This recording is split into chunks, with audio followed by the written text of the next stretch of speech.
Uh,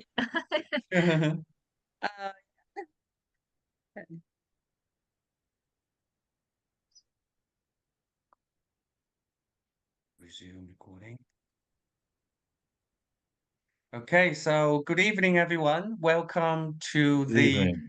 uh, the the pre-workshop sessions, which will help us to go through those basic theory and the knowledge about the Meridian palpation differentiation based tongue diagnosis method. So I have already shared on the the WeChat WhatsApp group, two documents. One is the lecture note, and the second is the practice sheet. So I would like everyone, because this will be after today's lecture, I would like everyone to have your own homework. You can find a patient or anybody around you in your family or your real client, and you can collect their basic medical histories and the chief complaint of their symptoms, and also try to do your own reading based on what we learned today. And then you can bring the information, tongue photos, as well as the practice sheet, your own work to the real workshop day, and then we can go through that for as a good practice. We can work together, and then to help us to enforce your knowledge about this method. And then today's lecture is actually trying to introduce two things. One is tongue diagnosis, yeah, by the guidance of meridian palpation theory. Right. Meridian palpation theory is my own style. So we have special different characters and features in my diagnostic system. Obviously the tongue diagnosis also, because it's coming from the meridian palpation differentiation. So therefore it's click in with the same logic line of the meridian palpation. So you must have a question, and what is different between your style of tongue diagnosis and the conventional? Right. I can only say the tongue diagnosis is a product of my explorations on those meridian palpation differentiation. So that means when I trying to work out the differentiation from the meridian palpation, I found out there are links of signs on tongue reading, so that I make them together. So then those tongue readings start to form a system, that parallel with the meridian palpation. So I'm going to try to today's two hours trying to cover this tongue diagnosis part. Then on the workshop day, I hope we can have enough time to go through the meridian to give you a more clearer pictures of the style. So meridian palpation differentiation is a bigger system. We might do another workshop on that, but then the initial one will be mainly on the tongue diagnosis. And then you will find the tongue diagnosis part is not completely different from the conventional, but we have our own special features in terms of um, allocations of organs and reading of different signs, and they will give you a more sophisticated understanding about the body and the patterns that you can learn, you can find from the real tongue reading. So now let's move on into the real lecture. So first of all, for people who's not very familiar with tongue reading, that's just a very fundamental information. Like obviously, you will need to make the people the to show you present with a clean tongue. So, but not a artificially clean tongue. So that means you don't ask them to brush their tongue, keep the tongue real look, not to brush the coating off, because the coating is a very important part of the tongue reading. So, so this is thing. And second, trying to make sure they're not drinking any colored drinks before they come to, take photos or, for you to check their tongue. And this just to give you the impressions, what the real tongue look can be. So when you look at these two, you think on the left or the right, are they the real color or are they the fake color or one real, one fake?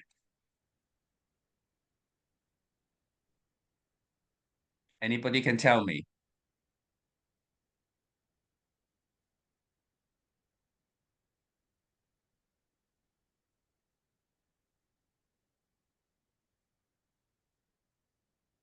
Okay. It So I think looks you like will the what? one on the left is been brushed. Mm-hmm. Right. Okay. So we're not sure whether it's been brushed or not, but obviously you can see that it kind of on the left one is kind of white but yellow, right? Mm. Yeah, but I can see this yellow is not even on the coating. So this one is not the real yellow color. It might be a colored drink, make it falsified. And Mm. on the right side, this color, it's not real either. Yeah, they look very kind of superficial. And the yellow color should not be this kind of yellow. It's still looking at a drink color. So obviously, when you have a question about people's color, because obviously yellow is a sign of heat. You do need to make sure you're not really um, make the wrong diagnosis. So do ask patient if they have any colored drink when they come in. Yeah. And also, people have who like stroke the smoke. So if they are smoking, their color can be very different too. So do ask if they have a very habit or heavy habit of smoking. That can cause problems.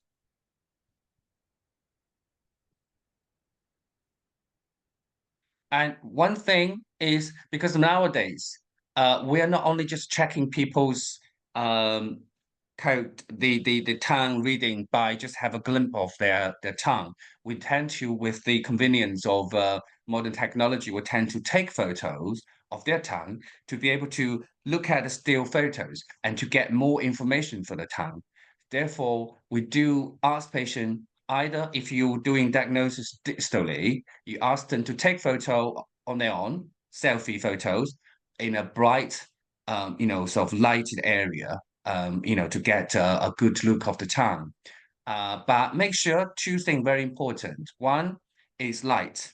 Second is how long they stick their tongue out for. Yeah. So I would say try to take photos within 5 seconds when they stick their tongue out, because that's the best real natural color that can show on the tongue. And anything more than 10 seconds, it's not a real. Normally, it will make the tongue look purple.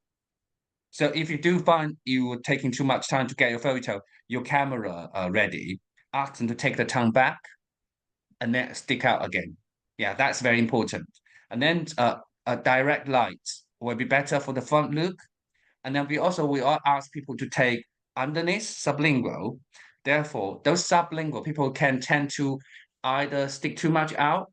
Sometimes they push the back of the tongue with the tongue tip. Usually that was make the sublingual looking very bulging and purple. So it should be free, hanging up in the air, pointing towards the roof of tongue, inside, behind the tooth, right? And then with your flashlight on, because that will get a good look of those colors of the sublingual. So natural light, bright, direct light on the tongue, front look, without flash, because usually flash will make the tongue looking much paler in the front look. But sublingual, you need to have a flashlight because that will go more further to the actual body of the tongue, sublingual. So two very important, no more than 5 seconds usually, and then direct light with a flash with underneath.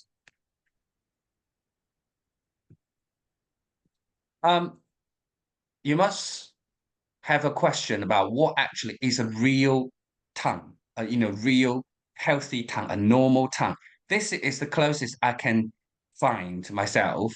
And in a clinic settings, it would be very difficult to find a normal tongue from a person. So what is actually is a normal tongue? Because everyone, if we don't show you example, everyone will have your own standard. It will be very difficult to come to talk about one thing from the same line. This is the one I set as a normal tongue look. First, the size. Okay. Second is the color. And the third is the coating. Right. So we'll look at if your tongue sticking out of the mouth, and then it's not taking the whole width of the tongue. Yeah. If you have some little corner around here, say I would say uh, if it taking too much, then more than 4/5 of the mouth, it's too much. Yeah. Or if taking how can I put this way? Like half, like 3/5 of the width, then that would be too slim. Yeah. And then the color will be pink color. The pink color is close to a limp pork color. If you go to the supermarket, a fresh limp pork color is the normal color. And if it's anything color close to like chicken breast, turkey breast, or beef, they're all are abnormal. Yeah. Chicken, turkey, they're too pale, and beef is too red. So you remember pink close to lean pork will be the normal color. And coating, it will be a thin white coating. With this, I think that slightly, that one is, that's why I say it's close to normal, slightly over, too thick, especially in the roots. You can see some white, thick coatings. Yeah, it's supposed to be in the front look, that part is the closest healthy coating. Thin white coating, right? From the middle on is too thick. So you will say the width, size, color, and coating. That's the normal front look of the tongue I would expect to see. So setting as this as a standard of a normal, then we can talk about what is abnormal tongue signs. And then we also tend to give a routine of checking. So you have a procedure to check through the tongue to give you a more structured reading rather than you randomly start from this to the others and you don't have a good structure. So I prefer to get everybody in a routine. So this is the routine. 3 steps. First, tongue body, which in meridian palpation, tongue body is a reflection of the yin meridian illnesses. That means if there is anything, any disorders happening on your yin organs, which then will reflect on the yin meridians, we call this the yin meridian illnesses. And the yin organs usually is a reflection of constitution. So the constitution can be either a depletion or an excess happening associated with the yin organs. For example, names like liver qi stagnation or liver blood deficiency, kidney yin deficiency, heart yin deficiency, and so on. This will be reflected on the tongue body. Yeah, and then after the tongue body, you then check the tongue coating on the front look. The tongue coating also has a very important significance in the meridian palpation diagnosis because this is a reflection of those young meridian illnesses.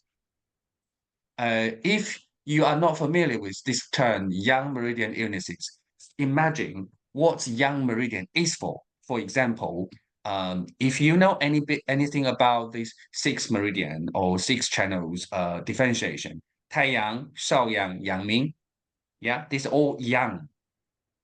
So young means related to those young meridians. So 太阳, we have foot 太阳, bladder, hand 太阳小肠 small intestine, 少阳 foot 少阳 gallbladder, hand 少阳三焦, yang mean food, yang mean stomach, and yang mean large intestine. These 6 meridians, they are the one distributed on the back, outside, side, and front part of our the arms and legs and your body chunks. These are serving as the defense system. Therefore, young meridian illnesses means something coming from outside that is encountered by those young meridians. So if there's anything happening with the young meridians, that usually is a reflection of what's going on externally. So the external pathogenic factors will be showing up on those young meridians activations.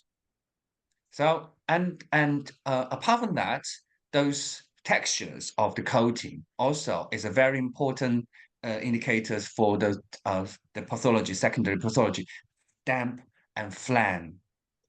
Yeah, so the greasy coating, everyone knows. I think if you learn Chinese many, you know, greasy coating is a sign of damp and phlegm. But the tongue coating is not only a reflection for damp and phlegm, it also reflects what's happening with the Taiyang, what's happening with the Shaoyang, what's happening with the Yangming. And we will tell you later on about this. And underneath sublingual, okay, sublingual actually, which we're checking different part of the sublingual too, and that will give you a good sign for the secondary pathologies like blood stasis or qi stagnation or phlegm and damp, as well as if there is a yin deficiency, qi deficiency, or blood deficiency. That could be also reflected under the tongue. Yeah, and we all have good signs for you to, look at and then make your own diagnosis. So these are the procedure. These are the 3 steps you need to follow strictly when you do your own tongue reading. Don't forget this. So on your these practice sheet, you already had these 3 sections. You need to fill in every sections with your own practice. And then once you get familiar with this, your reading will be more and more in a good, healthy, and structured way.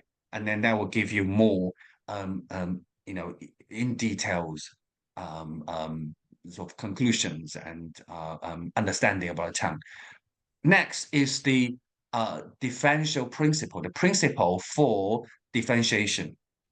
Very important, left and right. Okay, that's in my system. With the meridian palpation diagnosis of my style, the left and right has a very important place in terms of the differentiation. Left is related to that, we should remember, left is related to the yin, right is related to yang, anything. So that means on the left side, it reflects anything related to the yin. So on the tongue itself, left side of the tongue, patient's left, not your look at the left. Patient's left, it reflects more on the blood and yin side, and patient's right, more reflection of qi and yang, or heat and fire. Yeah. So on the tongue reading, that's the same thing. And in terms of the symptom, it's the same thing too, which means if they have a symptom happening on their left, it usually is an indicator of something related to either externally from the cold and damp, or internally from the blood stasis, phlegm and damp as well. Yeah, cold, phlegm and damp and blood stasis. Or deficiency-wise, it will be yin and blood deficiency. If the symptom on the right side, obviously that will be related to externally or excess-wise to do with qi stagnation or fire, or damp heat, or blood heat, anything related to heat. Okay, and then deficiency side will be the qi deficiency or yang deficiency. That's related to the symptom-wise. And then if they talk about the meridian differentiation, if it's rated higher on the left, again, related to yin. If it's rated to stronger on the right, related to the yang. So that's all the same principle applies to every aspect related to the meridian palpation differentiation. Just give you an example here. You can see what we can read from here. But only just talk about yin yang and left right. Okay, so patients, when we have a picture, usually, right? So also another very important thing is, especially when you are taking photo, well, you ask the patient to take their selfie photos. Some of the mobile phone, they might have different settings. They might have a total, automatic flip. So you do need to make sure, ask the patient which side of photo represent which side of the body. So you know, what to look at. So if this is picture, when we look at on the right side of the photo, photo is the patient's left side. On the left side of the photo, on this side, it represents the patient's right side. Yeah. So therefore, when we talk about right side, the left side of the photo, this is the chi side, the yang side. And then right side of photo, this is the blood side. What can you find?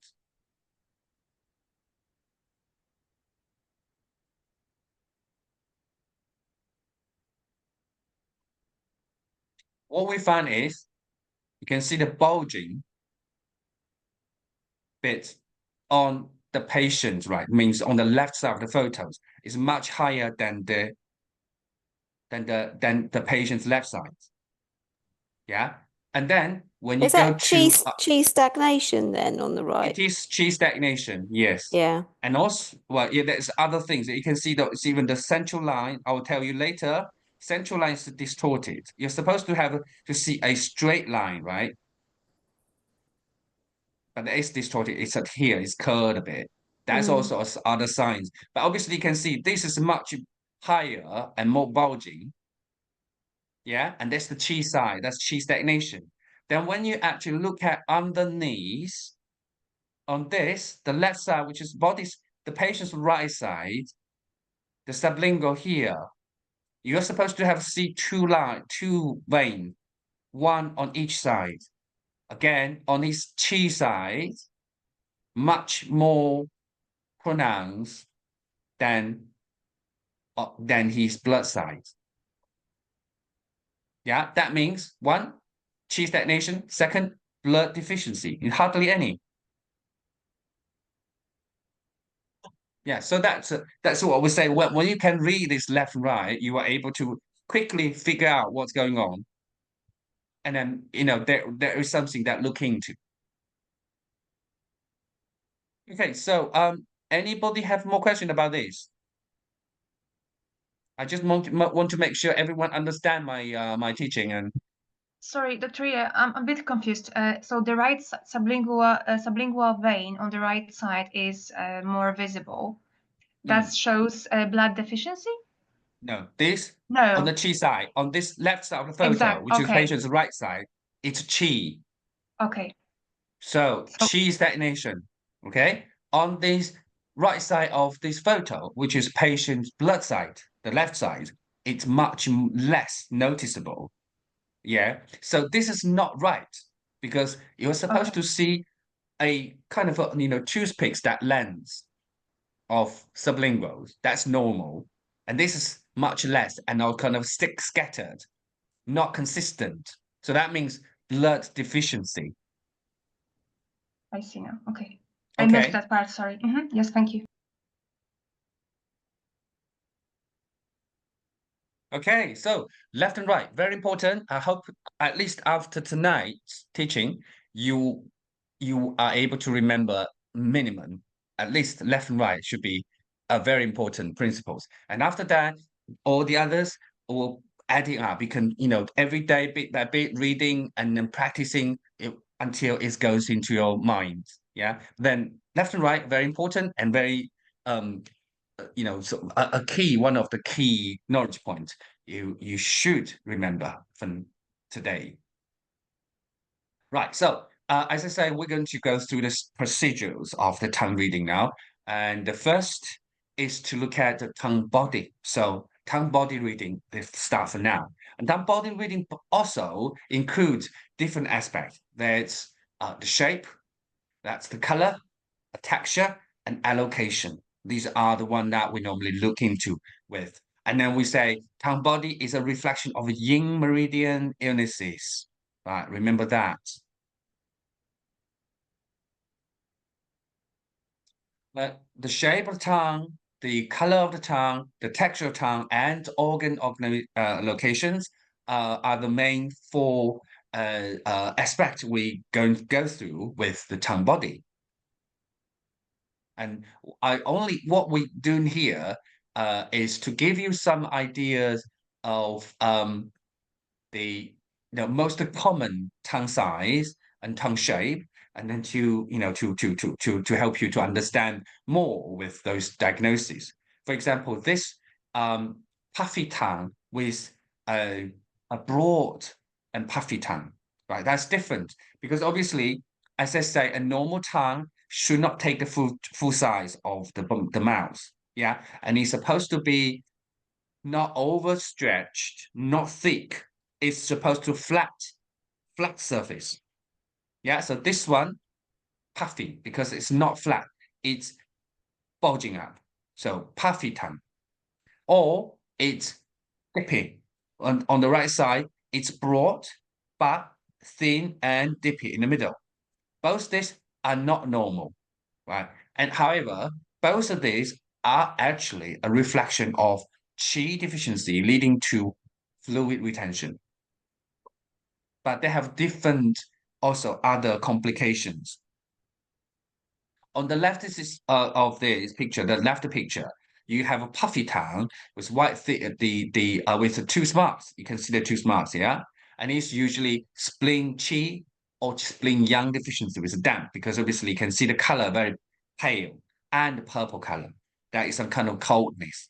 And the reason for me to put yang deficiency is you can see in the middle here, it's kind of blurring out. And that's sometimes quite often it's related to the watery coating in here. When you see a watery coating, that normally means very cold fluid accumulation. Normally, usually due to the yang deficiency.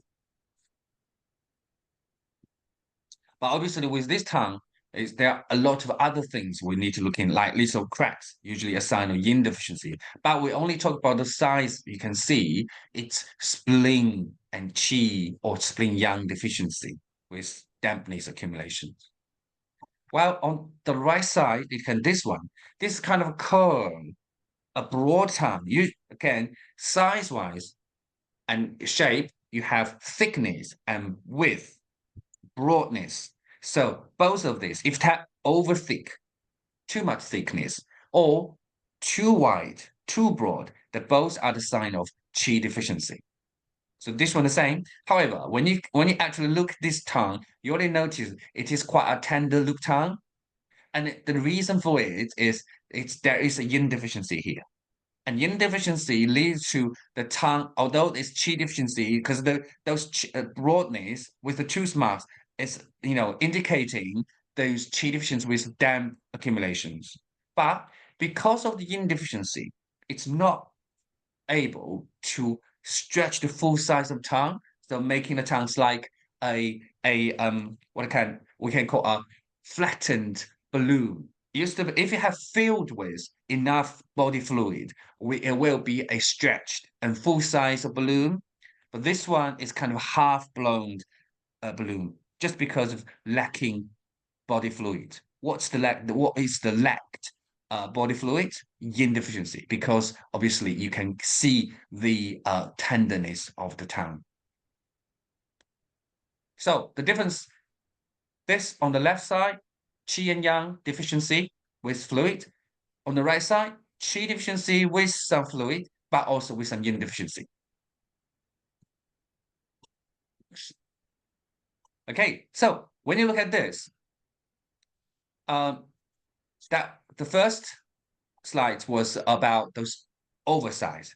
The second is about the undersize. So you can see, with this, both like the length of the mouth, especially with like on the left side, this picture, people sometimes it's difficult to judge by the percentage of the width because sometimes people's mouths tend to be like the narrow and tighten up, so you don't see actually the real stretched mouth. For this one on the right side, it will be bigger, so you can see actually it's only half size nearly of this width.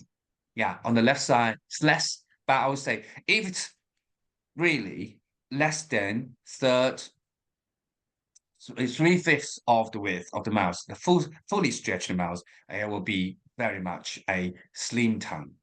Yeah, so slim or equal thin tongue has different meaning. Slim means on the width, and the thin means the thickness. Yeah, both are these indicators of those body fluids. Yeah, so you can see on this one on the left, it's again a little kind of curve. Normally we'll call it a bow tie shape tongue.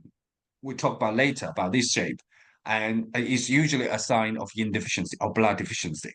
So with the color, you can see, it's obviously more than the ling pork. So this is red. And then red, also you can see those spots like strawberry spots, the red spots. So these are all the signs of yin deficiency. But on the right side, it's slightly different because you can see it's slim. However, it's thick and overstretched. Yeah, so some area thin and then overstretched, bulging. So this is actually a reflection of different things. One, obviously still yin and blood deficiency, particularly more towards yin because there's a redder color. And then there is some liver qi stagnation because they reflect those tensions building up in there. Yeah. And then is there any qi deficiency? Yes, there is some qi deficiency because you can see that very small ridges on these the sides. It's a little qi deficiency, but not a dominant factor. Mainly is yin or blood deficiency. And then with a little bit kind of liver qi stagnation.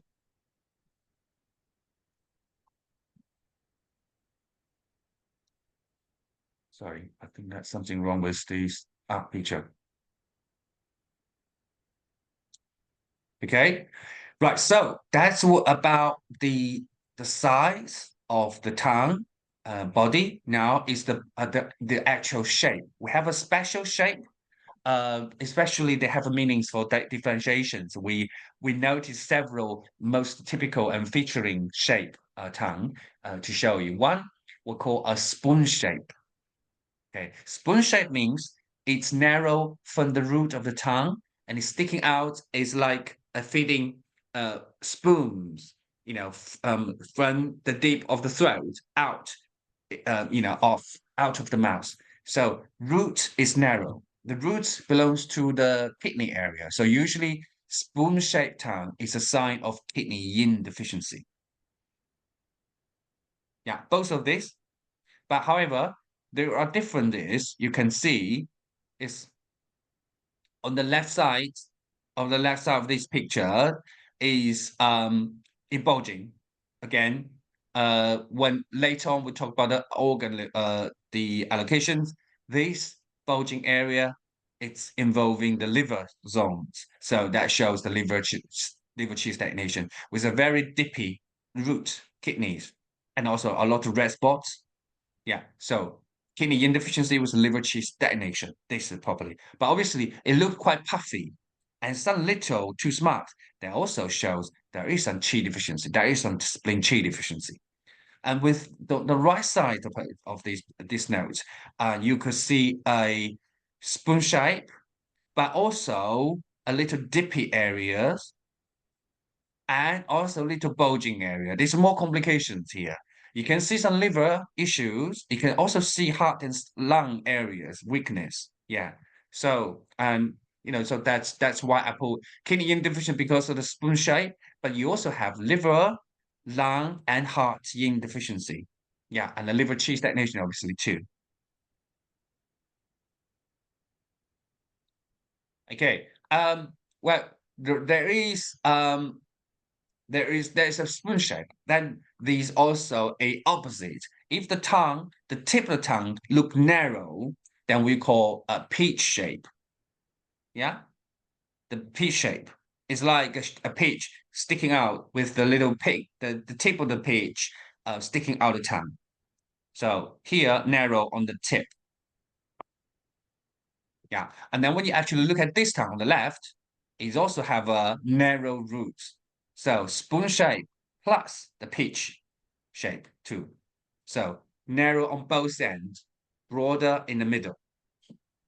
This one, obviously, narrow means not enough. So on the tip area is the heart. So normally we'll call this heart yin deficiency. You can see a lot of red spots, again, yin deficiency. And then you can see a dippy on the kidney area, a narrow root, kidney deficiency as well. But on the right side, you can see a very stretched and tensed tongue. You can see here. So dippy, purple color, it's a very typical liver qi stagnation. Yeah, but also you can see some yin deficiency in here, and also dippy in the lung and the heart area too. So this is a combination, narrow root and narrow tip. So we normally call diamond shape.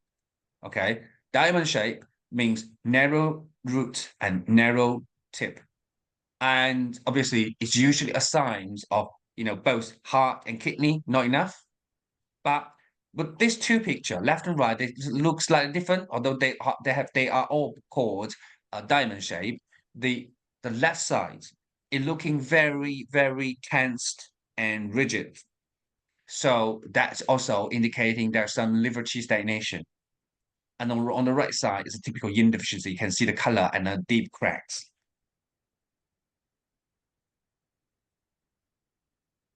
Okay, so earlier on we already talked about like the bulging part. So therefore, bulging bit we will call it arched shape. So like this, the tongue coming up, puff up and overstretched, and then bulging.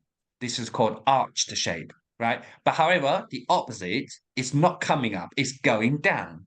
It's dippy, and this one is a bow tie shape. Yeah. So bulging means too much. That usually is related to qi stagnation or dampness accumulations. And dippy or curled up normally means not enough. That usually means blood or yin, the body fluid is not enough. Yeah. And then obviously when people tend to have this kind of shape to show you, they also more or less also because of the constants of blood or yin deficiency, liver gets tense up. So that's also more or less indicating a certain level of liver qi stagnation.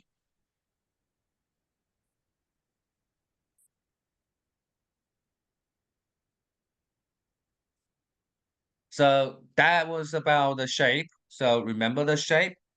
We'll go through quickly. Right. Shape, puffy tongue or broad tongue, or slim tongue or thin tongue. That's usually indicating, the related to those body fluids, right? So too much too puffy means, or too broad means over accumulation of fluid, or narrow and slim, not enough blood and yin deficiency. Then you also have the spoon shape, and you have the peach shape. So one spoon shape kidney, peach shape heart. And then you also have diamond shape. Diamond shape means heart and kidney both suffering, but also with a combination of liver qi stagnation or other issues, your blood deficiency and so on. And then you also have arched tongue, bow tie tongue, both again related to those body fluid state, right? Arched, either to do with qi stagnation or body fluids retention. Bow tie normally means not enough, so blood and yin deficiency, and with a hint of liver qi stagnation if they do look, stretched and rigid. So that was about the tongue body shape. Now we're going through the body color. Well, obviously, we already mentioned about normal. A healthy normal tongue color is the limb pork. So therefore, anything paler then limpo will be called a pale color, right? So pale color normally indicate two things. One, qi deficiency. Second, blood deficiency, right? But qi deficiency usually comes with a consequence of fluid retention. So pale plus puffy tongue normally indicate the qi deficiency. Yeah, and blood deficiency normally not enough fluid. So usually it's pale with slim tongue. With the Dr. other Ye, complication, why is yeah, that? Why is pale and puffy chi deficiency? Why is it chi deficiency? And because qi is related to spleen. Spleen's in charge of the transportation and transformation of fluid, okay, yeah, right? So qi plus puffy, or pale color plus puffy normally indicate spleen qi deficiency with the retention of fluid or yeah, dampness. Yeah. So then pale, not enough blood, and the blood is not able to stretch the full size of the tongue. Usually is pale plus slim tongue or pale with thin tongue.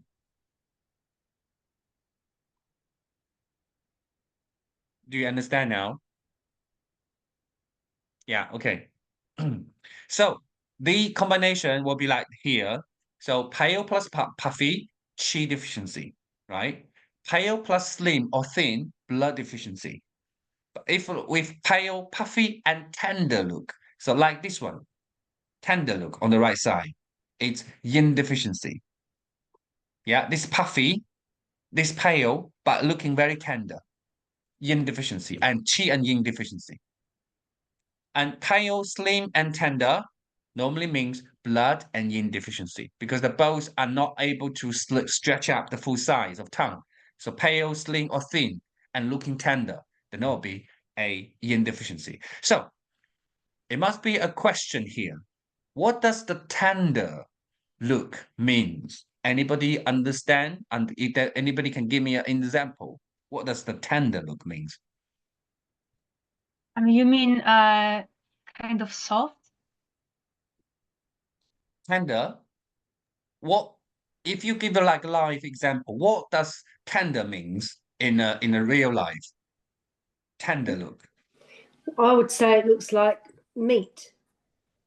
Okay. Well, Yes. like Obviously. chicken breast. Okay. Yes. Yeah, right. So usually tender comes in two way, two look. If to do with the qi and yin deficiency, you remember qi deficiency usually comes with those water retention. Yeah. So the water retention will make the tongue will make the tongue stretch out. So the look of the surface of tongue will be very smooth. Yeah, like this one. Like chicken breast, yes, you're correct. Or like like the very fat salmon fish as well, very oily, very delicate and smooth surface. This is a typical qi and yin deficiency type of tender look.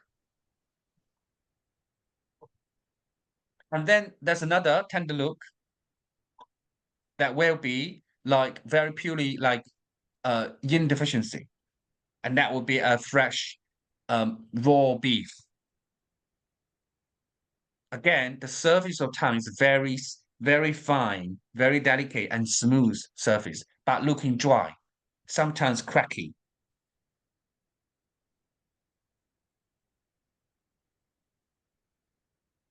Any more question with that?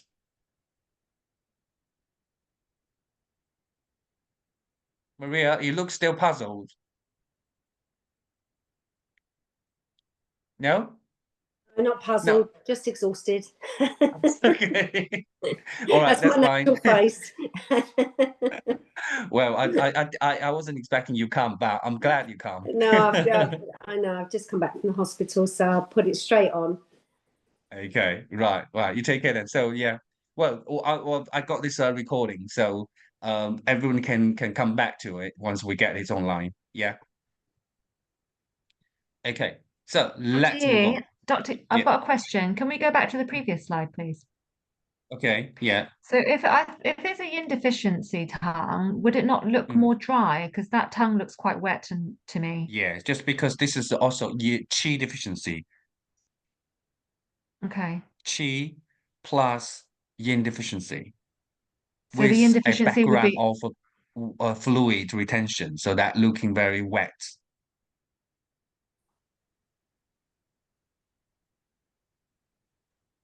I'll show you what's the real yin deficiency like. This one is yin deficiency on the right side. This one. And another one on the diamond shade. This one is pure yin deficiency. And this is also we call tender look. Can you see that very thin, very fine on the right side? Yeah, this is also a pure yin deficiency tender look. And then from the front look, you can also see the tip, very tender look. The tip tongue on the right of the photo.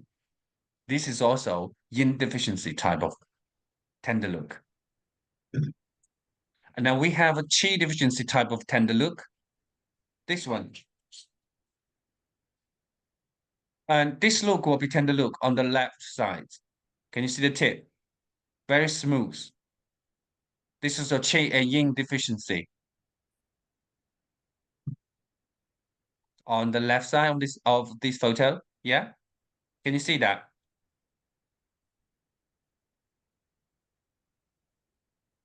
Right. Dr. So Ye, that was about how can you have like yin deficiency with a body fluid sort of lack of body fluid and a qi deficiency, which is a retention of body fluid? How does it work at the same time? don't forget that we are talking about 5 organs or 6 yin organs. Yeah, you can have spleen qi deficiency with a retention, but you can also have lung yin deficiency or kidney yin deficiency or heart yin deficiency. That can go all coming in at the same time. Yeah, we're not talking about just one, but even with one, like you can have a kidney qi deficiency and kidney yin deficiency. Yeah. Yeah. Would, So that would then link, there will be a complication together. so that would link with the evidence that's on the tongue. Like what you're saying is where this has got a qi deficiency with where it looks wet or it looks moist, then that links in more with the spleen house. Whereas if we've got sort of like more redness and things like that, that can be the liver or the heart. Yes, yeah. So for example, for this one, you can see obviously there is a tender look everywhere. Yeah. Yeah, but particularly with the tip, you can see them redder and more, the dippy areas. So obviously there is a heart yin deficiency. Basically, yin deficiency isn't a yin deficiency on its own. A yin deficiency has different gradients depending on the houses they sit in. Yes, you can, because and then, depending yeah, on the evidence it shows in the tongue. yes, yeah. And then you also combine with the symptoms people present with, then that can give you more details reading. Dr. Ye, Yes. so I took a part in a very interesting teaching recently, and they were saying that if there is a yin deficiency in the body, body will produce more fluids, like more phlegm and dump. Is that correct? No, I never really heard what does the method says about. So if the body is dehydrated and there is a big deficiency of fluids, deficiency of yin, then body has to repair it some way and produce pathological fluids like dump. I don't think that is a kind of general principle with that. However, with the yin deficiency, it could create the heat.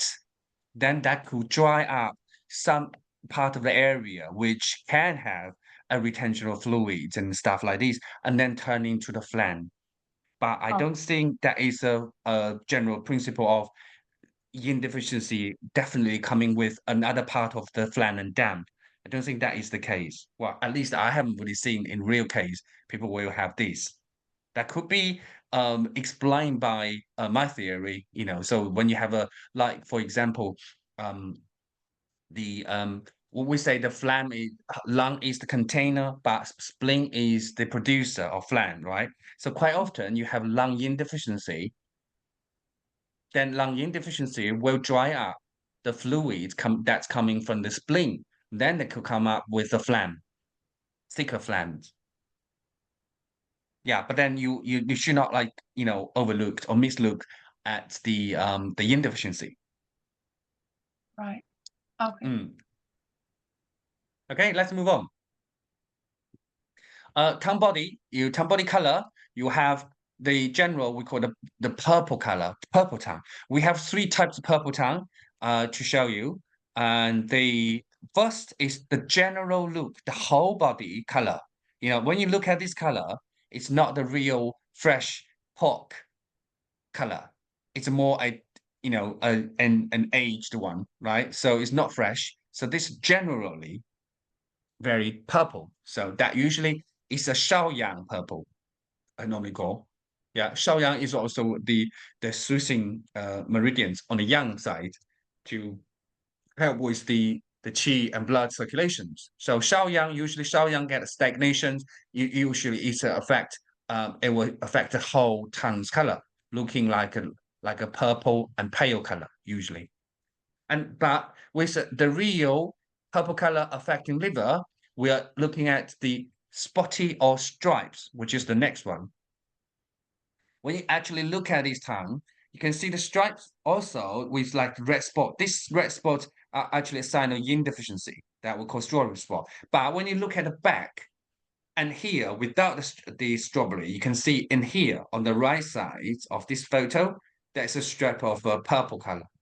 Behind the strawberry red spot, you also have purple color. So these stripes all, are either behind the coating or behind those spots. You can see those color. They are not whole tongue. It's only localized in lines, patches, or stripes. But also we have more severe ones. When you talk about more qi stagnation and qi and blood stagnation and pure blood stagnation. So overall qi stagnation is related to Shaoyang. And liver, because liver is also stores blood and then helping with the blood circulation, soothes the blood circulations. Liver, if that's a real liver stagnation, it's mainly working on the qi, but also start to stop the blood. So that's got more localized, strapped, more concentrated stripes. And when it go into more deeper, more severe stagnation, blood stasis, there will be showing up all those purple, dark purple spots. And quite often like irregular shapes. These are the blood stasis. So 3 levels indicating 3 different severities of stagnation.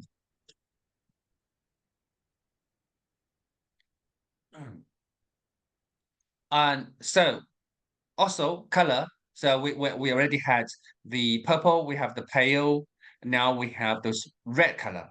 And you have normal one is the pink pork, but then rather than pink, you have bright red or even strong red, deep red, and also purple red. There could be a different. So this one, bright red, usually indicates heat, but more on a superficial level, heat.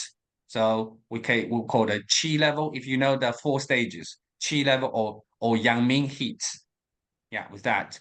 And then, deeper red color usually means a more deficient heat, yin deficient heat. But they're still quite bright red. You can see that, very strong red. Yeah, but then you also start to have purple red. This purple red indicating more affecting the blood, right? And then what's actually is related to the blood, apart from the heart. So the early on, when they go into here is a Shao Yin.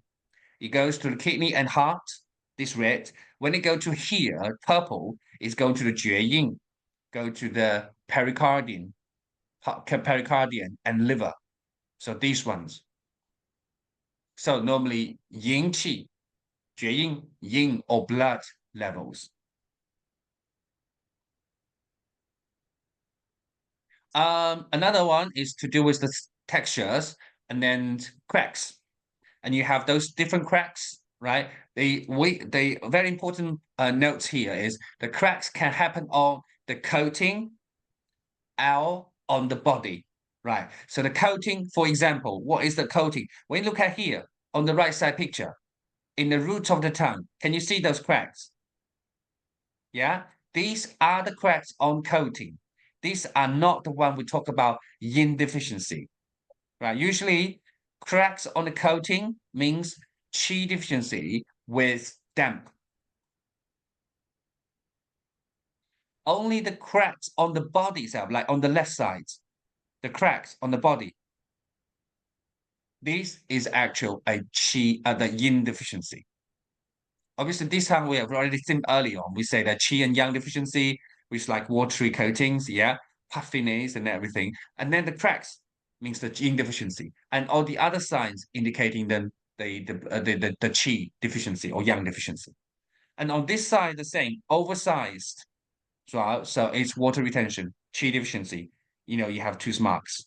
Then you also have those tender look, coating, redness, and little cracks on the tongue, yin deficiency. You also, yeah. Then other things like thickness, dampness, and a bulging, liver stagnation. So that many things together. Right. So that was when you see those cracks, tender look and cracks. So these are tender, yeah, different color. One's pale, one is red, and these are cracks. These are cracks, but also these are cracks as well, but on the coating. That's different thing. Right. And bumpy tongue. Then bumpy tongue normally is signs of not enough to stretch to a full size, usually more or less indicating some deficiency. Yeah, but then you also have irregular bumpy or regular bumpy on the left side. You can see it's irregular. Yeah, and looks really kind of flaccid, not enough, and qi very weak. So this is a typical qi and blood deficiency. Even yin deficiency, you can see some of the red spots, right? Severe qi and blood deficiency. But on the right side, can you see 2 bulging lines that's typical on the liver? This one, more or less, indicating some liver stagnations. There's liver blood deficiency, blood or yin deficiency, because you can also see the strawberry spots. It's more, and plus liver qi stagnation, because that's regular. Yeah, this one, irregular. That is not a straight and a kind of a patterns of like even on the surface. It just very irregular shape. That usually indicates a more severe deficiency.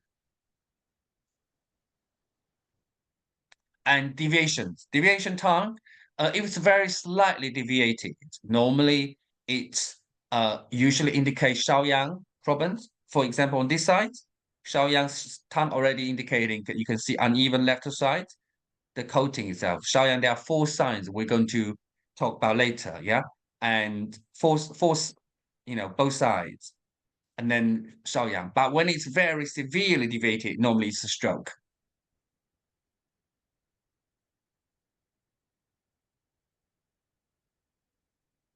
Okay, right. So tongue finish on those tongue shape, tongue color, yeah, tongue textures. Now is the organ locations. I'm using this one as an example. This is not a healthy or normal tongue, but it's easy to show us what's going on. Yeah. So you can see this is already a bow tie. It's curved, right? And then obviously we are going to check the different thing. The first thing is to divide the tongue into different sections. So first of all, when you ask people to stretch their tongue out, is to fully stretch, which means the root of the tongue should be reaching the mouth, the bottom lips of your tongue, or the corner of your tongue. Yeah, so you have to be all the way down, all the way down, out. So with that stretch, you're going to draw a line between the two corners of the mouth. This is the line we call lower jaw line. Okay, and then you're going to divide from this, divide between this and the tip of the tongue, divide another half. So you draw a central line.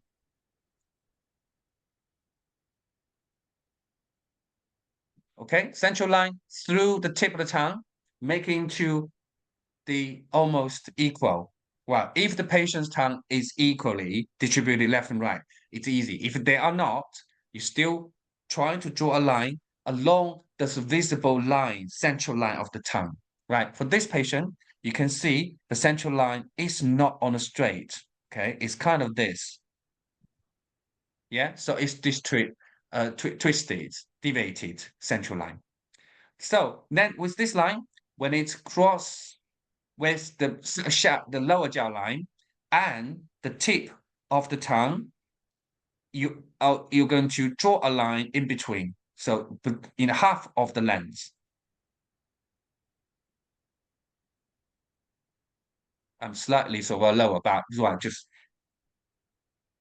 and this line, the crossing central line with this through this half length of this is called middle jaw line. So this is lower jaw, this is the middle jaw, right? So central line with the middle jaw line crossing point is equivalent to run 12. Equivalent to run 12. From the top, from this run 12 to the tip of the tongue, this spot is equivalent to the 10-2. Not sure about the number 10-2. Run something. Maybe run 18. 10-2. Just the top of the sternum. Right. So with that, you expect to see somewhere down here will be the diaphragm, the corner, the rib cage corner. Right, so here. And then it's supposed to be a healthy diaphragm here, going through here. So from that, so stomach here, yeah, and then spleens here, next to liver, and then, and the gallbladder. That's how we locate. And then from this line, you're going to see the lung, the heart. But when you actually look at the patient, there is another line slightly around here. Can you see that line? This line actually is the real, on the patient itself, the real diaphragm. This is the expected diaphragm line. This is the real diaphragm line of the patient. So that means his diaphragm, his rib cage actually move up too much.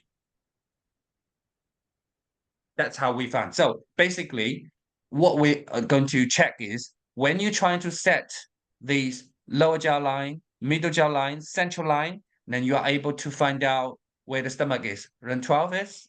Then you start to look for around there if there is any noticeable lines.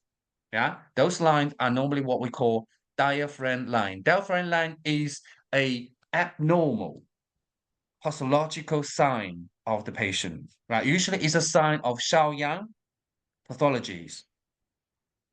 Now, for a healthy person, you're not supposed to see a diaphragm line because generally the whole tongue is flat. Yeah, it's like if you are healthy, your tummy, when you expose the tummy, you're not able to see anything dippy apart from the belly button on the lung or bumpy up, right? So anything comes up or deep down or abnormal, unhealthy. The same thing on the tongue itself as a reflection, right? So with diaphragm line showing, it's usually a sign of Shaoyang sufferings. So, and then with the diaphragm, you are able to then check lung locations, heart, pericardium locations, stomach and livers and everything follow. Right, so very important is to first to draw the lower jaw, middle jaw, central line, look for the run 12 and look for areas where the diaphragm line may show up. And then that can give you the idea where the others will show. Yeah. So how I locate the spleen is to find the diaphragm line and then draw between there and the lower jaw center. This is the spleen area with this patient particularly. Yeah, so when you see here, that's actually a diaphragm line here. Yeah, and then oops. I don't know how to, maybe here. Oh no. Yeah.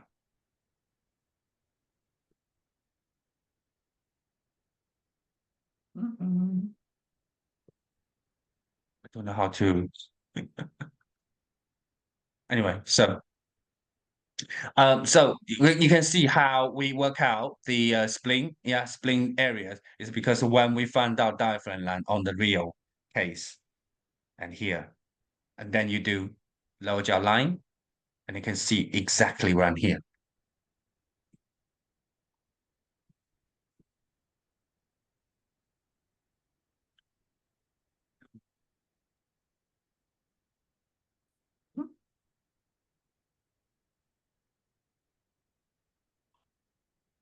Right, so oh, not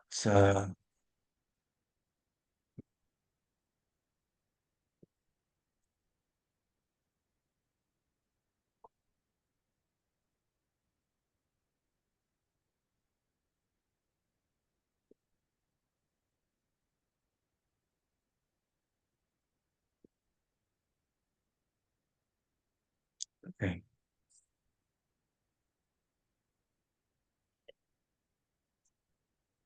So yeah, just show you some example of diaphragm line. This patient's diaphragm lines here, again, abnormal, right? And you can see in the middle, all bulging up, spleen, stomach area, and next to liver also. Yeah, and then even is start to affect pericardium and heart. Heart is dippy and split, pericardium very red and tender. Yeah, and then the lung area. Yeah, this side particularly dippier.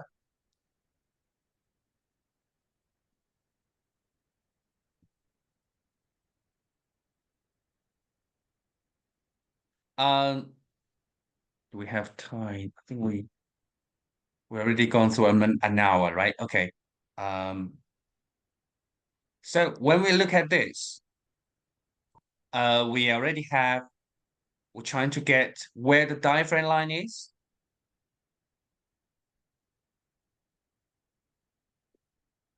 Okay, so I think let's just do a 5 minute practice. Yourself, you could just give it a go yourself, trying to draw lines, and then I can go through that for you, and talk about the oops.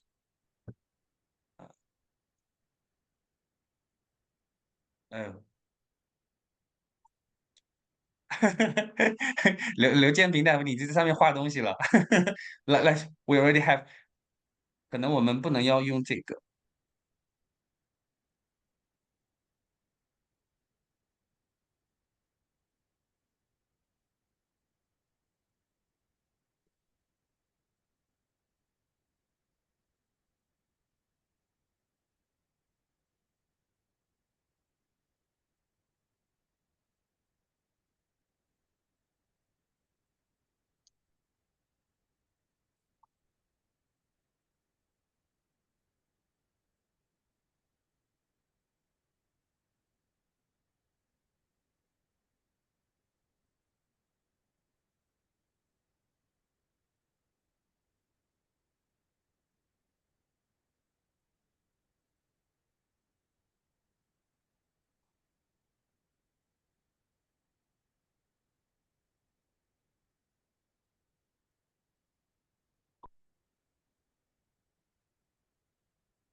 Okay, so let's go through this. I'm just trying to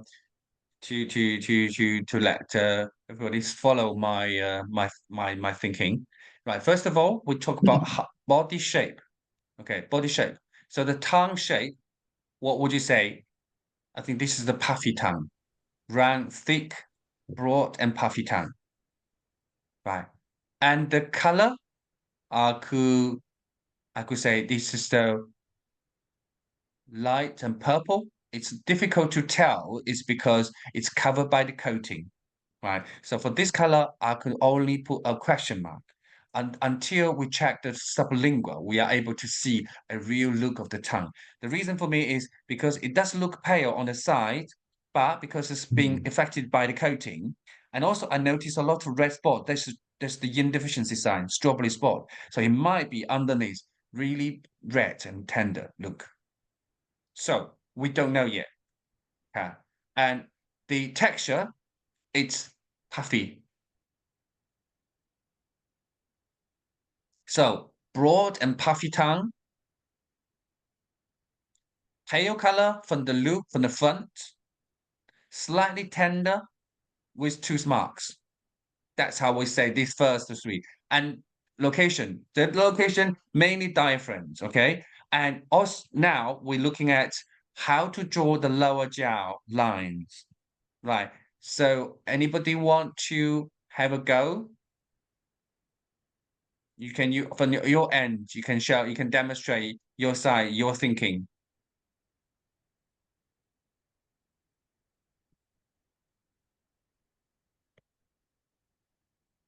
Isabella, do you want to try?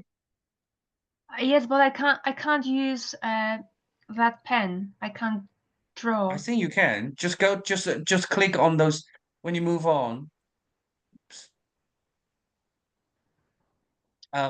Annotate, annotate on the top Uh, when you move. You hold can on. click on that. Can you? Yes, but nothing. I'm really When bad you at. click it, then there is on the left side, there is the options. And then the second, there was a T, a symbol of T. Under the T, that's the pen, the shape of pen. That is the one that you can use. I can't see that. You can't? Okay. Mm. Caroline, do you want to try?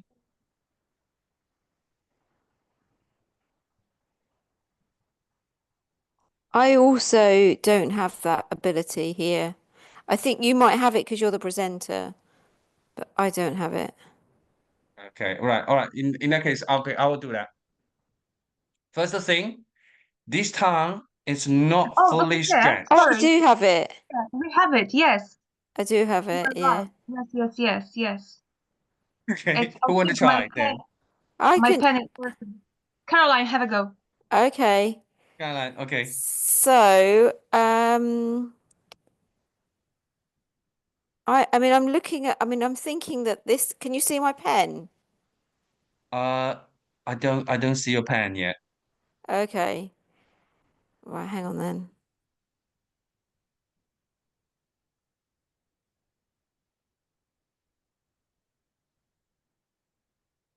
To come through? Oh yeah, I Yes. saw a kind of pink and purple lines, but it's Yeah. gone again. I don't know why it's disappearing. Um,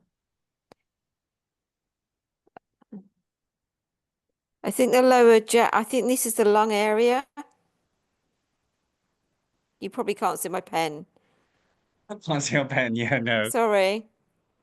All right, okay, let's do it. I'll do it. Can I try quickly? Maybe is Okay, my yeah. pen working? So mine is green. Can you see it? Okay, yeah. But I Yeah. can see. Yeah. Mm, yes. It's difficult without a ruler. that's fine. Oh, sorry. Okay. So this middle jaw line is slightly too low, so you might move up a bit. Really? Yeah, Oh, you can see that it's supposed to be here. I'll try. Yeah, so we all have a different. If mine, oops. it will be around here. My yellow Oh, that- line. Is that because the lungs are just puffy just underneath? No, it's not only that because you need to do central line with the lower jaw line and the tip. So, and that's half of the tip. Oh yes, you Do you said half understand? of it. Yes, yes, yes, Half yes. of that. So this is run 12, this area, this point. You're right. Okay. So I then forgot from that. there, you're thinking run 12 until 10-2 here, run 18 or something, I can't remember. That's when 22, 10 2. 22. Yeah. So around here. So, and that roughly around here, you're going to have a diaphragm, Yes. right? But then actually, when you see diaphragms here, the patients, Mm-hmm. yeah. So that's the abnormal. This is the normal expected line. Yeah. So then lungs here. Yeah. And is And that spleen area over here? Sorry, it's too small, but too like here. small. It's quite beefy. Spleen is supposed to be here. Mm-hmm. Yeah, but when I did it, it was too small. But I don't have that control in my hand, so it's quite deepy. That means spleen deficiency. Spleen chi deficiency, yes. And then you can see also bulging liver. Mm-hmm. Yeah, especially on the right side. Again, liver chi stagnation. So is it liver? Is it because the liver is invading the spleen then? It's not the if it's liver invading spleen, it's this one. Let me see. Early on we have another one. This one, Oh yeah, liver yeah, chi yeah. invading spleen. Can you see Yeah, that? Yeah, yeah, because the spleen is all been pushing up, yeah. and this one is spleen chi deficiency with liver chi stagnation, but it's not necessarily invading it. Mm-hmm. Yeah. Oops, that's so many. Wait a minute. Gosh, what happened? Oops.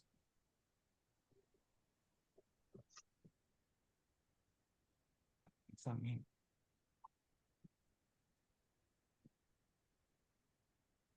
Mm,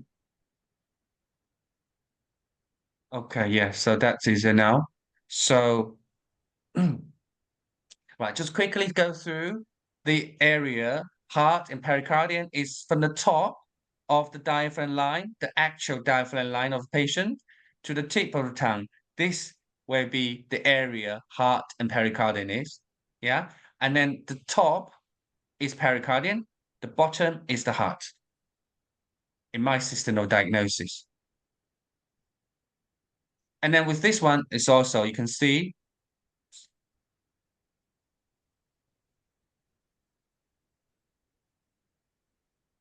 we try to find the diaphragm. Diaphragm is around here. And then so the Sorry, is heart it and just me or pericardium is here. everyone else? I'm only seeing tongue analysis on the page, nothing else. We can't see actual Yeah, we slide. can't see. Yeah, Oh, okay. You can't see. we just see the It's text. Sorry, text. yeah, it's the first. It's showing us first slide from your computer perspective, kind of. I see. Okay, all right. There's stop sharing. Okay, let me see.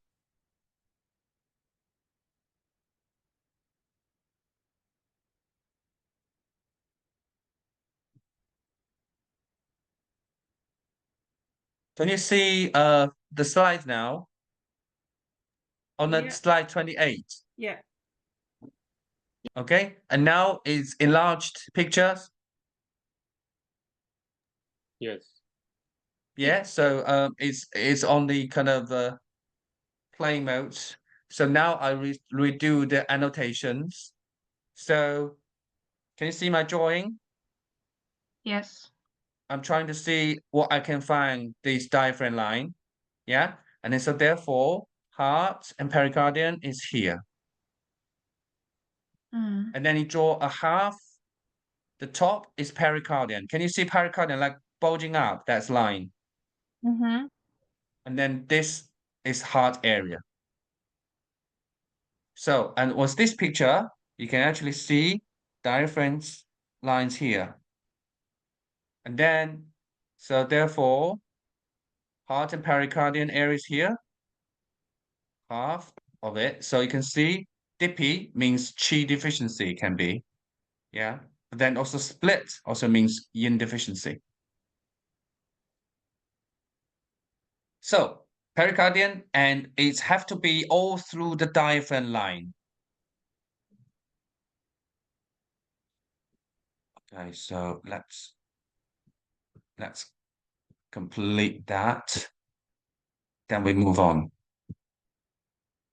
Okay, the lung area, the same thing, next to the diaphragm. So I can't really do very clearly. So let's do again this one.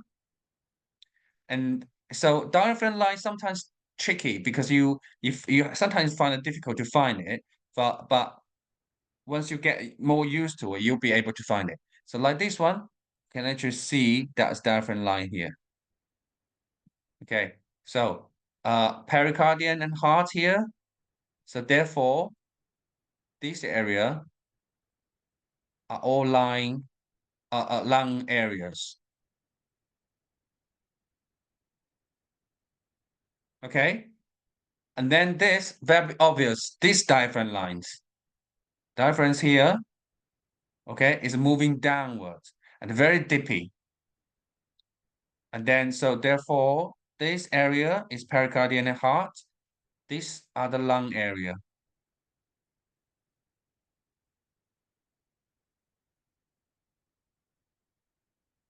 Okay, and half that.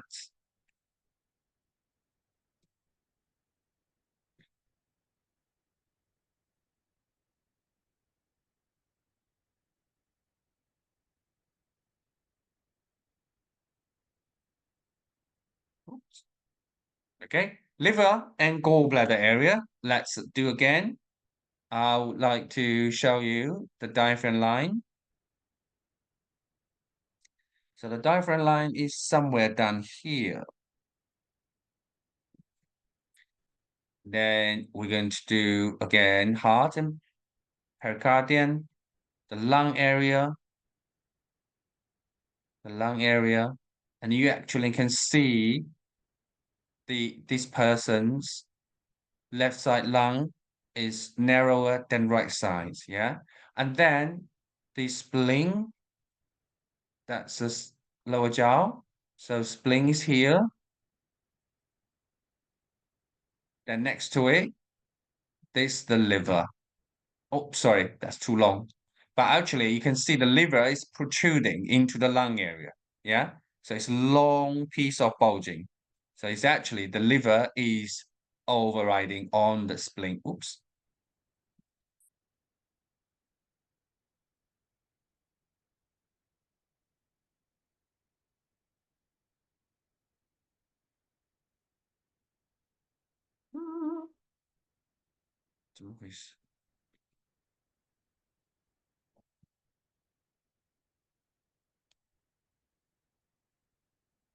No.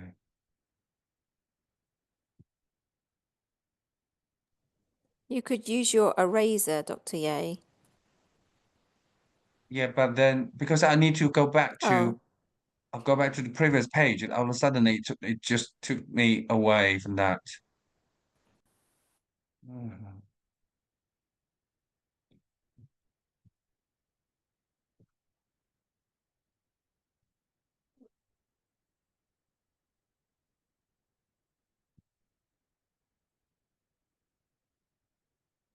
Right, so okay, let's try to make it simpler because we're taking too much time. Right, so you can see this the liver area is protruding into lung. This liver area protruding into the lung. Yeah, even like joining the pericardium and heart areas. Yeah, and this very typical, similar like this, but this one is flatter. So this one have more stronger liver qi stagnation, but this one have liver qi stagnation but flatter, and also obviously much more stronger on those blood and yin deficiency type. So liver bulging very narrow, however, gallbladder area very flat and dippy. These are typical liver blood or yin deficiency with liver qi stagnation. This is more liver qi stagnation with liver blood deficiency. So you can have different emphasizes. And very tender look all over. So yin deficiency typical. This one possibly like some blood deficiency, but more severe pale color, but with some yin deficiency heat rising again, affecting the heart and lung area. And this one, you don't see much of liver deep bulging. In the end, is very dippy, a typical liver blood deficiency. So this qi stagnation, this blood deficiency with qi stagnation, this pure blood and yin deficiency. Yeah, and along with that, you can also see a lot of purple strips as well. This one also purple strip, and this one have some Maya. This one is a typical pale, kind of light purple on the side, which is all on the liver and gallbladder areas. Yeah, compared to that, you can see this one also. Overall color purple, that's Shaoyang, and then some stripes of livers. So you can see those colors also showing.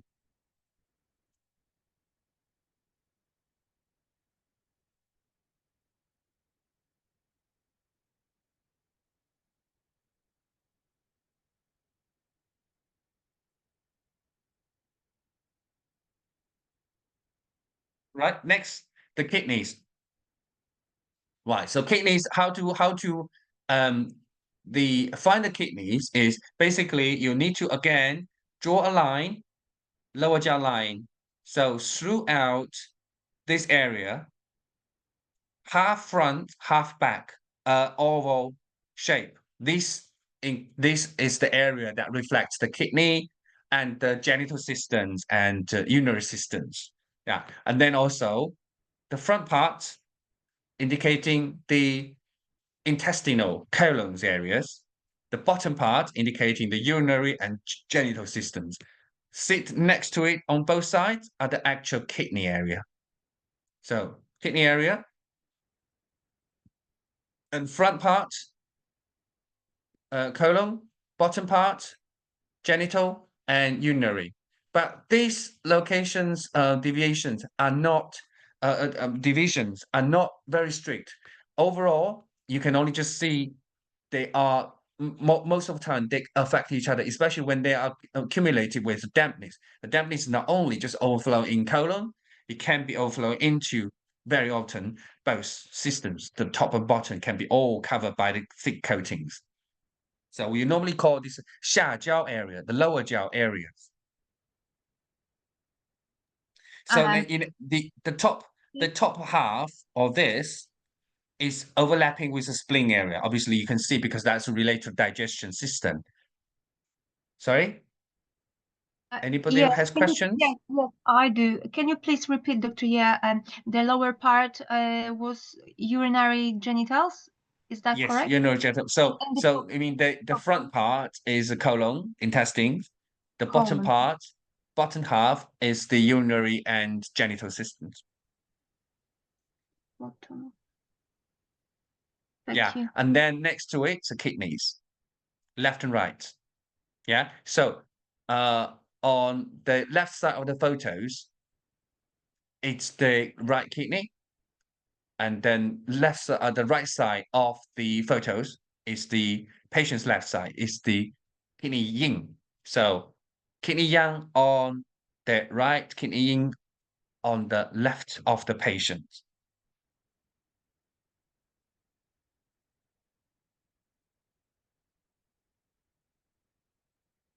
So then picture with this, draw a central line, the lower jaw line. You can see here. So damp coat in colon and damp coat in the genitals as well. And you can see like peeling the coatings, yin deficiency. Damp coat with yin deficiency, typical. And with this one, draw line, and then very dippy. So a general kidney deficiency. Yeah. So, and then this area very thick and cracky. So And this is also on the coating as well as on the body. So qi and yin deficiency with the damp accumulations.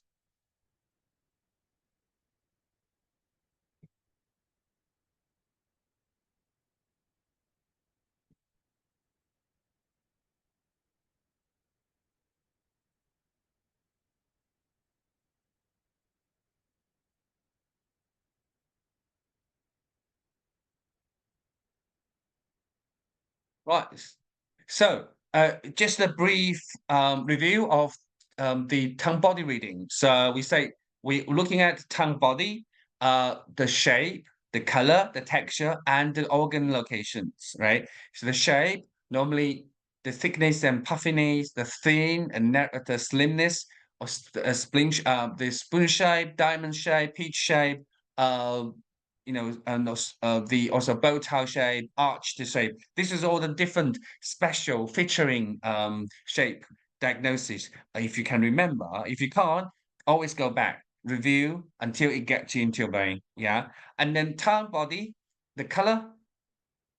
Generally, three main things, main group: pale color, and then pale with puffiness, pale with slimness, pale with tenderness. They all have different indicators, right? And redness, you can have bright red, deep red, you can have even purple red. And then the actual purple color, so you can have Shaoyang, you can have liver, qi stagnation, or you can have blood stasis. They all can show up in different varieties of purpleness. And the tongue body texture, you can have cracks, tenderness, or bumpy or distorted. They all have different meanings. And organs allocations, remember the lower jaw line, central line, middle jaw line, diaphragm line. These are 4 lines you need to, before you go into the organ allocation, always look at these 4 lines before you can move on for the next organs. Okay, remember how to do that. And once you get this, you are able to cover all the body, tongue body readings, and that will give you in details. And again, I would like you to do your own practice. If you can't really do everything together, at least take the tongue body as the main homework for today or this week. Then you can do the next like coatings and everything. Yeah, so tongue body is the most complicated part of the tongue reading. Then once we go to the tongue coating, much easier. So now let's move on to tongue coating. And tongue coating, basically, the structures, if you would do like color, texture, and most, yes, you can. But I think because tongue coating reflects more the yang meridian illnesses. So if you are able to get familiar with what's the signs are Taiyang, what's the sign are Shaoyang, what's the sign are Yang Ming, it's much easier. So that's how I work out these the summaries on here. Is actually here. Let's I think there's something wrong in that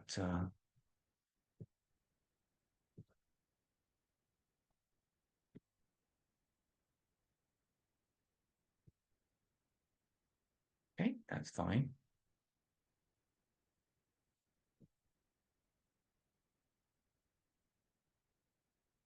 Yeah, right. So if you are not able to remember all these informations, just have this word, the keyword here. Keywords are white coating all over. So if you see the color, the coating, so normal people's coating, right, is supposed to be, especially in the front, you don't have much coating, quite clean and slightly like thicker coated the rest of tongue. That's the norm. It's not normal, ordinary people having some coating. And if you see the coating all the way covering the whole, including the tip of the tongue, that's called white coating all over, the coating all over. Usually this is a sign of Taiyang is suffering. Yeah, and then especially when it's covered with like quite wet look, again, very much typical Taiyang. Because of Taiyang is invaded by the cold and damp, then that usually shows in a look like this. So white coating all over is the keyword, if you remember that. And Shaoyang is the most complicated because there are 4 signs. However, with only 2 out of 4 of the signs found on one patient's tongue coating, then you are able to identify this as a Shaoyang sign. Okay, these are 4 signs. Overall, we already covered some of them early on. Overall color of purple tongue color, like on the right side, top right, purple. On the top, the bottom left, the left one, purple, but also with the liver. You can see liver strips as well, yeah. But the color itself, the overall color, is not like fresh pink pork. It's like purple. So it's Shaoyang and liver purple at the same time. But so purple color. Second, the pronounced diaphragm lines. Anything with a diaphragm line, like this one on the left, you can have the diaphragm lines. Whoops. Diaphragm lines. Diaphragm lines here. Yeah, you can see diaphragm line. And this one slightly, but not too strong. But this one definitely diaphragm lines. Yeah, here. So pronouns, diaphragm line, second sign. Third is the distorted midline or central line. Can you see that distorted? This one already distorted. Yeah, and this one is also distorted.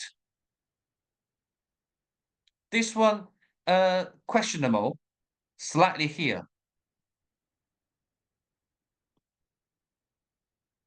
Right? Yeah.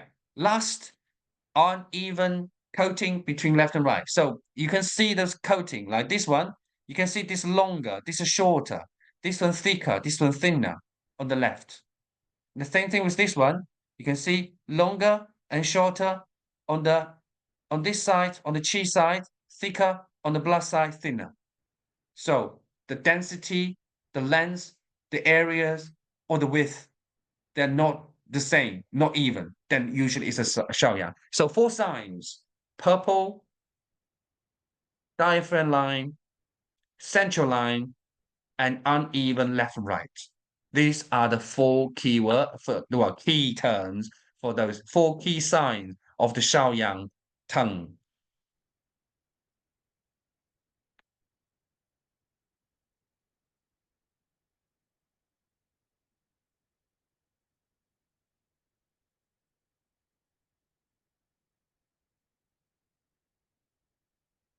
Okay, so let's move on to this. Oh, okay. So with Yangming, okay, Yangming is it can be a different the natures. Yangming can be combined with cold, like damp cold, or Yangming can be combined with heat, like wind heat. Right. So then obviously with these two natures, it will have different featuring signs. Yangming damp cold keywords will be just white and greasy coating. Greasy coating is the Yangming sign. And with this coat, this look, you can see actually it is also white all over. This is also Taiyang too. Yeah, can you see that? Yeah. So it's a very typical or so strong on Yangming, very greasy coating, but also strong signs with a featuring Taiyang and Yangming with this coat. And Yangming heat. Yangming heat, because Yangming heat means Yangming itself, you've got the heat that burns out the body fluids. So therefore, it will be very dry. So dry or yellow coating. So dry and lacking moist. So both of these, when you look from the distance, especially on the right side, this one looking very dry. That usually is a sign of Yangming, heat turning to. But also you can see all over coating, white all over. So it's also still have Taiyang. And that's the same thing on this one. Greasy coating, well, not greasy, but dry, moist, lacking moist, and all over the tongue. Taiyang and Yangming, wind heat, Yangming heat. So Yangming, either damp coat with white greasy coating, with the heat will be dry and lacking moist.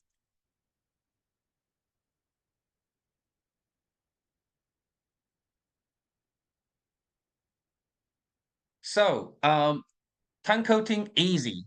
if you remember Taiyang, Shaoyang, Yangming, each of those featuring signs, and you are able to pick it up very quickly. And this is very important because obviously in my style of meridian palpation differentiation, we focus a lot on the yang meridian illnesses. Many of the conditions by conventional acupuncture or herbal medicine, they have difficulty to treat. It's because they are mislooking the yang meridian illnesses. So by figuring that out, you are able to treat many case successfully. Yeah, and then tongue reading is a very important one. So yesterday I was asked to prescribe a herbal formula for a patient that my student who's in Austria, and then she was seeing the patient for quite a few days and several times for a chronic cough and always at nighttime cough, and then and then she was showing, you know, what's a meridian she was doing, and then didn't really have much of success. And then when she showed me the tongue, it's a typical Shaoyang tongue. And then when I ask, you know, she said, oh, before go to bed, the patient's cough start to get worse. I think, look, this time, you know, between 9 to 11 o'clock p.m. is the Shaoyang time. Yeah, so, but then she didn't really treat anything for the Shaoyang. So that's what she mislooking. So, you know, cases like this very easily be picked up from the tongue reading. Okay, finally, it's the tongue sublingual. Okay, so we're looking at under the tongue, usually the tongue body color. Then we're looking at the veins under the tongue, and also we're looking at those kind of mucous membranes covering the roots of the tongue. These are the three parts we're going to look at, but generally we'll look at the most important one is the veins. Yeah. Then signs like color, like the mucous membranes, also important. For example, we look at these two, right? Normally, we're looking at again the color of the tongue is supposed to be the pink color of pork, right? It should not be red. So for example, this one is red. It's bright red color, so it's indicating certain level of heat, and it's looking very tender, so indicating yin deficiency color. And on the bottom of this picture, you can see some purple color and slim size, so that's yin deficiency, but with some stagnation. That's the difference, okay? And then we're also looking at the veins, right? So what we can look at the veins is from the bottom of the tongue here, the root of the tongue, to the tip of the tongue. You're going to half of that too. For example, half. Okay, then this is also half. Right. So then this is important. The length and the thickness of the sublingual, very important, right? Either it's not reaching the half or only half of the half. If it's stop here, too short, right? Usually reaching the half, not more than half, more than half too much, less than half too little. That's the very important. And thickness is about like a normal ordinary toothpaste, and not toothpicks, the thickness, or a uncooked medium size of spaghetti. That length, right? The width. And anything thinner than that or thicker than that is not abnormal. So width, length, and the color and the shape. The color will be like light purple, like this on the left. This is normal. So lengthwise, normal. Widthwise, on the cheese side, normal. On the blood side, slightly white. So slightly some stagnation, right? And you're supposed to see the color like this color, and anything paler than that, it's, you know, too pale. Anything, you know, deeper than that would be two stagnations, right? And also it's supposed to see just one line of veins, not branches, not curly, right? For example, on this one, you can see it's bubbly and a lot of branches. Yeah, it's like longer, and then here.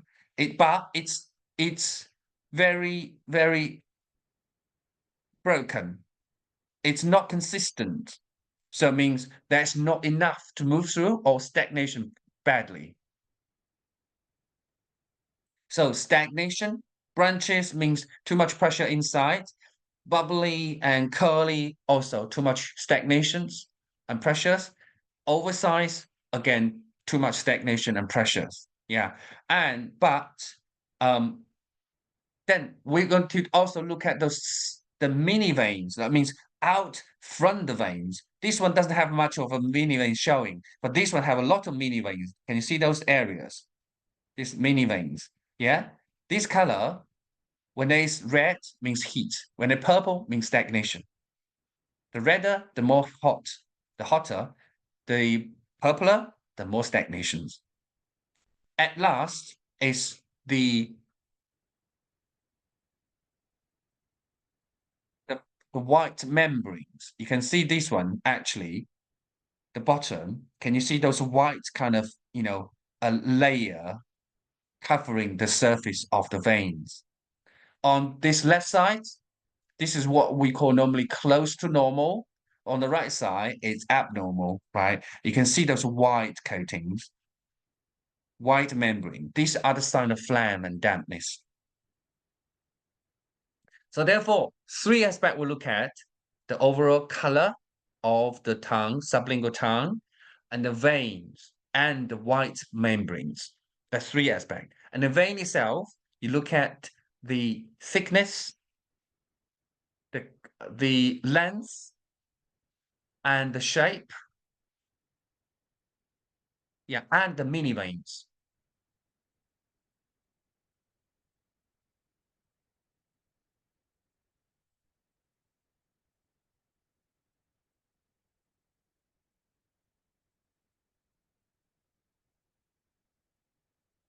Right, so when you see the color itself, the mini veins color, right? So this is light, pale, but this is very dark, purple. So the darker, the more stagnation, as I said, yeah. And this one is kind of covered by white coating as well, and slightly sort of overstretched, thick, over sort of the lens is longer. This is obviously through more than half and thicker than the spaghettis. So these are all abnormal, very much stagnations. So light blue is closer to color. Light blue is slightly paler because it's covered by the membranes. Yeah. And then dark purple or black or purple red. So black means blood state. As I say, the darker to black, the more stagnation or stasis. And if there's a heat, like for example, the earlier ones, these ones are redder color. So this is a heat, insufficient heat into the blood, these ones. But that one is more a purple red, more stagnation with heat. So this one is also, you can see those kind of red, purple, red stagnations. But also when you look at it, it's quite slim and short. That means, but also at the same time branches. So that means there is a certain level of qi and blood deficiency. For this one lens, they both are not stretching to the half a size, very short qi and blood deficiency. But at the same time, bottom very thick. That means still there is also stagnation. Often due to the qi deficiency that fails to move the blood and then leading to qi and blood stagnation.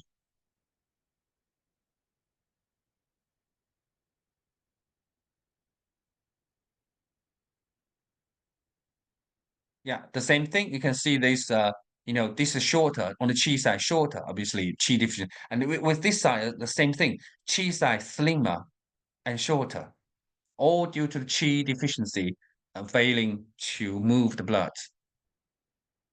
But at the same time, combined with like blood, the yin deficiency heat into the blood too, because you can see it was a purple red color, the mini veins. And also flange on the bottom, on the right side, you can see the white flange accumulation in the bottom. On the left side, you don't see that much of a wide membrane. You can see that. That's comparison difference. Oh, this one you can see. The first of it, looking at the thickness and the shape, right? So you can see lengthwise, it's longer. Yeah, over half the size, but then branches, yeah, and then you also see wide membrane coverings, a lot of phlegm and damp accumulation. Mini veins a lot and red color, so insufficiency into the blood, deficient heat. And on the right side, the bottom one, very bubbly and curly, a lot of little like grapes on that, very much stagnation. Again, this color already is like more into the blood stasis. But however, you can see chi side longer than the blood side. So start with chi stagnation, now leading to the blood stagnations, and along with phlegm and damp, because very much lots of these kind of white membranes on the bottom accumulations. And that's usually these times, people might have problems like uterus, fibroids or endometriosis or even cancers, that stuff. The darker, the more tendency of those accumulation of a bad, nasty stuff. Okay, so that was about the sublingual veins. You understand the sublingual veins, or what we call sublingual. There's three aspects: tongue color, sublingual veins, and white membranes. And then with the sublingual veins, you look at the length, the width, the color, and the shape, plus the mini veins. Yeah, once you get all these, read, and then you are able to work out these things. And then here is just to give you some ideas where to look. Because the mini veins and also the sublingual veins is indicating the qi and blood stagnations, and the state of qi and blood. So if you do see signs of either it's qi deficiency or blood deficiency, or signs of qi stagnation, blood stasis, or phlegm, we are able to connect this with related to the diagnostic points to palpations. That's why I listed all these points, because obviously to particularly relate to the purple sublingual veins, to do with the blood pathologies, bladder 17, 膈腧, liver 3, 太冲, liver 8, 曲泉, heart 3, 少海, pericardium 3, 曲泽. They're all related to the blood, the state of blood. So they might give you some ideas. If you have those things as sublingual, they might be going to this point to check if they have highly rated sensitivities. And if they do, they're indicating these are connected, and the pathology will be, more towards that direction. So that's how we can link, associate the result and differentiation from the tongue reading to with the meridian palpations and the final differentiations. So just give you some example and a very quick going through those knowledge. I think it's quite a full evening of 2 hours, but obviously that's why I arranged about earlier, about a month before we start the actual workshop. Just give you enough time to digest it and do your own practice. Right, so we have all our WhatsApp practice, the group, the chat group. So if you have any further questions and you want to discuss more further with those tongue readings, please do ask questions in the group, and then we can have further group discussions and to help us to enforce our understanding about today's learning. Right. So I could just give you about 5 minutes for everyone. If you have any questions, then I'm happy to answer here. Dr. Ye, can I ask a question, please? It's Yes, fine. sure. If we talk about the sublingual veins and many issues, Dr. Yeah, we lost you. processes. I mean, you're breaking up. I mean, the voice is breaking up. Oh yeah. So can you speak louder? Because we find it's difficult to hear. Whatever you said for last 2 minutes, we didn't, at least I didn't hear. Right. Okay. Can you hear me now? Yeah, Xiaofang. Yes, I can hear Okay. you. Yeah. Can anybody else hear Xiaofang speaking? Yeah. Yes. Okay. Yeah. Okay, Carry lovely. on. So yeah, my question is, we talk about sublingual veins. Is talk about blood stasis. Is that particular area in the body or organs related, or just like anywhere in general? Well, sublingual cannot give you a very precise allocation information. However, if there is a blood stasis developing in your body, it normally is general, all over the body.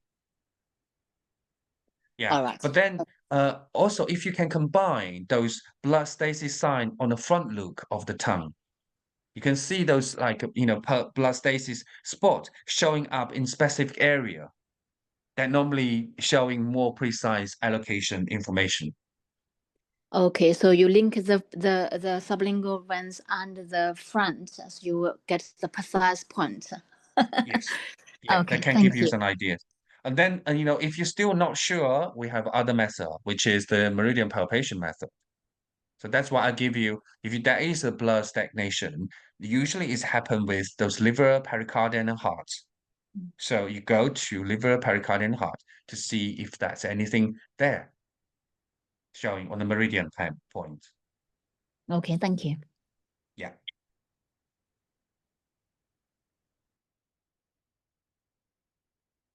Okay. Any more questions?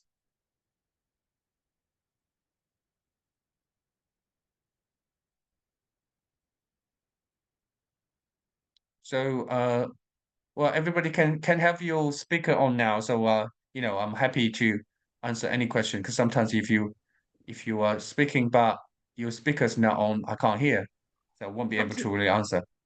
Dr. Yu, would you be able to send the recording through? Oh Because I'm yes, going to yes. have So to.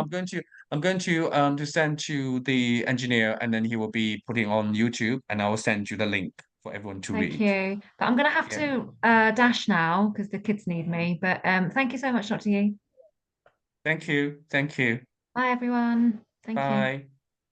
All right. Okay. So yeah, we still have some minutes. If anybody just catch your, Hi, Dr. grabs this Ye. opportunity to talk. Yeah. Yes. Hi, Dr. Ye. This is Chunping here. Okay. Hello. Chen Ping Hao. Yeah.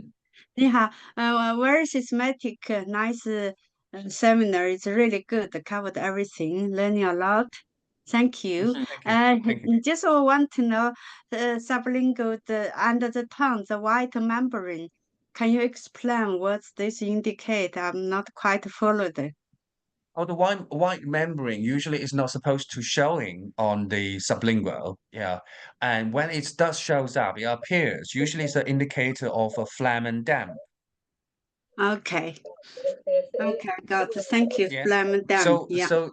so I've already show you several cases of those white membrane. So you can identify the white membrane now, yeah? Yes, Okay. yes, yeah, yes. Okay. Thank you a lot to learning to revise. Thank you. Okay.